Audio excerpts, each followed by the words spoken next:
Hello everyone, welcome back to Nepal online school. स्वागत छ हजुरहरुलाई problem solving सेसनमा। हामी चाहिँ प्रब्लम सल्भिङ सेसनमा चाहिँ तपाईहरुले पठाउनु भएको WhatsAppमा, भाइबरमा अनि मेलमा अनि हामीलाई फेसबुकको पेजमा अथवा तल कमेन्टमा यसरी पठाउनु भएको क्वेशनहरु चाहिँ हामीले यहाँनेर सल्भ गर्छौं है प्रब्लम सल्भिङ सेसनमा। र हामीलाई पहिला पनि साथीहरुले यसरी नै क्वेशनहरु पठाइराख्नु हुन्थ्यो र हामीले सल्भ गरिराख्थ्यौं। र आजको सेसनमा पनि मैले यहाँनेर एउटा क्वेशन चाहिँ लिएको छु। यो क्वेशन चाहिँ हामीले कमेन्टबाट लिएको छौं। कमेन्टमा शिवानी गुप्ताले चाहिँ हामीलाई क्वेशन दिनु भएको छ। उहाँलाई चाहिँ पहिला सुरुमा थ्यांक यू भन्न चाहे है। र तपाईहरुले यहाँनेर क्वेशन पनि पढ्न सक्नुहुन्छ। Find the area of a square that has the same perimeter as a rectangle whose length and breadth are this respectively। यो क्वेशन छ। यो क्वेशन चाहिँ सायद पेरिमिटर एरिया एन्ड भोल्युम भनेको मेन्सुरेसनको पोर्सनको एउटा क्वेशन होला मलाई जस्तो लाग्छ है। अब यो सल्भ गर्न तपाईहरुलाई त्यस्तो गाह्रो हुँदैन है। यो क्वेशनमा सानो एउटा चीज छ, त्यो चीज चाहिँ फेरि क्वेशन आफैले नै भनिसकेको छ। हामीले त्यसलाई खच्राङ खुत्रुङ यताउता पार्ने मात्र हो, केही पनि गाह्रो छैन है। Find the area of square that has the same perimeter as a rectangle whose length and breadth are this। अब यसमा के गर्ने हो भन्ने कुरा पहिला म भनिदिन्छु है। हामीलाई के भनेको छ, एरिया पत्ता लगाउनु पर्ने छ स्क्वायरको एरिया पत्ता लगाउन के चाहिन्छ, लेन्थ चाहिन्छ। अब फेरि लेन्थ कहाँबाट ल्याउने, लेन्थ त दिएको छैन। तर फेरि क्वेशनले के भनेको छ, पेरिमिटरको कुरा गरेको छ। That has the same perimeter भनेपछि यहाँनेर स्क्वायरको पहिला पेरिमिटर निकाल्नु पर्ने भयो। फेरि पेरिमिटर पनि दिएको त छैन क्वेशनले, तर पेरिमिटरको साटो के भनेको छ, that has the same perimeter as a rectangle भनेपछि अर्को एउटा रेक्टेंगलको पेरिमिटरसँग यो स्क्वायरको पेरिमिटर इक्वल हुने रहेछ। अनि फेरि त्यो अर्को स्क्वायरको पनि पेरिमिटर त दिएको छैन, सरी अर्को रेक्टेंगलको पनि पेरिमिटर त दिएको छैन, त्यसको पनि पेरिमिटर निकाल्नु पर्यो। अब त्यसको पेरिमिटर निकाल्न फेरि क्वेशन आफैले नै हामीलाई लेन्थ र ब्रेथ दिएको छ। अब हामीले के गर्छौं भन्दाखेरि यो दुटाको हेल्पबाट यो लिन्छौं, यो निकाल्छौं। यो भनेको योसँग इक्वल हुन्छ। यसमा फर्मुला लगाउने हो भने यसको भ्यालु आउला, यसको भ्यालु आउने बित्तिकै l स्क्वायर गर्दा यसको भ्यालु आउला।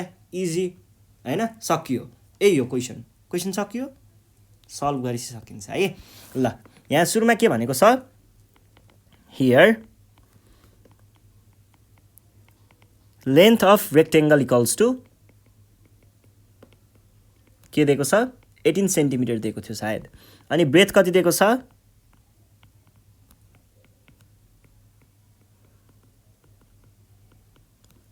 8 सेन्टिमिटर दिएको छ होला, एकचोटि हेर्छु है। 18 र 8। अब हेर्नुस् है, यहाँनेर कुरा के भयो, पहिला सुरुमा हामीलाई पेरिमिटर निकाल्नु पर्ने भयो। मैले फ्लो भनिसके, अब उल्टो गर्दैछु है। यसको पेरिमिटर निकाल्ने पहिला, पेरिमिटर अफ रेक्टेंगल बाट हामीले के भन्न सक्छौं, 2 टाइम्स l प्लस b गर्दाखेरि 2 times 18 centimetre plus 8 centimetre, that is 2 times 26, that is 52 centimetre. यो पेरिमिटर भयो। अब क्वेशनले के भनेको छ,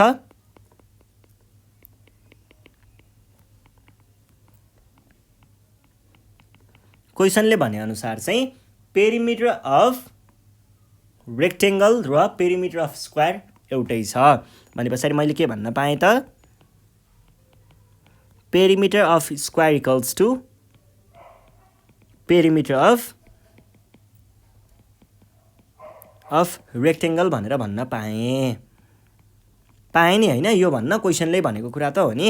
यसलाई मैले मिलाएर लेखेँ भने के भन्न पाउँछु, पेरिमिटर अफ स्क्वायरको फर्मुला के होला, यो भनेको 4 टाइम्स लेन्थ होला, हो कि होइन। पेरिमिटर अफ स्क्वायरको फर्मुला त्यही हो नि, 4l होइन त, 4l। यहाँनेर यो स्क्वायरको हो भनेर देखाउनको लागि चाहिँ मैले SQ भनेर लेखेँ है। अनि त्यसरी पेरिमिटर अफ रेक्टेंगल त हामीले भर्खरै निकालेको छौं 52 भनेर। अब यो यसलाई तलपट्टि डिभाइड गर्न लगियो भने लेन्थ, के को लेन्थ, स्क्वायरको लेन्थ भनेको कति हुने रहेछ त, 52 centimetre divide by 4, that is 13 centimetre. भनेपछि स्क्वायरको लेन्थ भनेको 13 सेन्टिमिटर रहेछ। अब हामीलाई चाहियो area, so area equals to l square हो, अथवा तपाईहरुले लेन्थ के को लेन्थ स्क्वायरको लेन्थको होल स्क्वायर यसरी लेख्न सक्नुहुन्छ। यो भनेको 13 सेन्टिमिटर्सको स्क्वायर आयो भनेको 169 सेन्टिमिटर स्क्वायर आयो र यो नै हाम्रो एन्सर भयो। यति नै हो है, सकियो। ल केही पनि गाह्रो थिएन, एकदमै सजिलै सकियो। र अब एउटाको मात्रै क्वेसन पठाउनु भएको रहेछ, ठिक छ, त्यो क्वेसन पनि सल्भ भइ नै हाल्यो। र तपाईँहरूलाई म के सजेस्ट गर्छु भन्दाखेरि अब उहाँलाई अनि अरूलाई पनि शिवानी गुप्ताजीलाई र अरूलाई पनि म अरू स्टुडेन्ट्सहरूलाई पनि के चाहिँ सजेस्ट गर्छु भन्दा तपाईँहरूले चाहिँ क्वेसन चाहिँ हामीलाई एकदमै धेरै क्वेसन सकेसम्म धेरै क्वेसन सकेसम्म है, सकेसम्म धेरै क्वेसन चाहिँ तपाईँहरूले यहाँनिर वाट्सएपमा अथवा भाइबरमा यो नम्बरमा चाहिँ पठाउन सक्नुहुन्छ, इमोमा पनि सक्नुहुन्छ है। 9849595895 मा तपाईँहरूले क्वेसन फोटो खिचेर धेरै क्वेसन लेख्ने, आफ्नो नाम लेख्ने, तलपट्टि क्लास लेख्ने, एड्रेस पनि लेख्दा भयो, स्कुल पनि मन लागि लेख्दा भयो, जे हैन यो चाहिँ एउटा आइडेन्टिटी दिनु होला अनि क्वेसन पठाउनु होला अनि हामी चाहिँ त्यो क्वेसन सल्भ गरिदिनेछौँ एउटै भिडियोमा। तपाईँले 200 वटा क्वेसन पठाउनु भयो भने पनि चाहे त्यो 10 घन्टा 20 घन्टा किन नलागोस्, एउटै भिडियोमा म तपाईँहरूलाई सबै क्वेसनको सल्भ चाहिँ दिनेछु।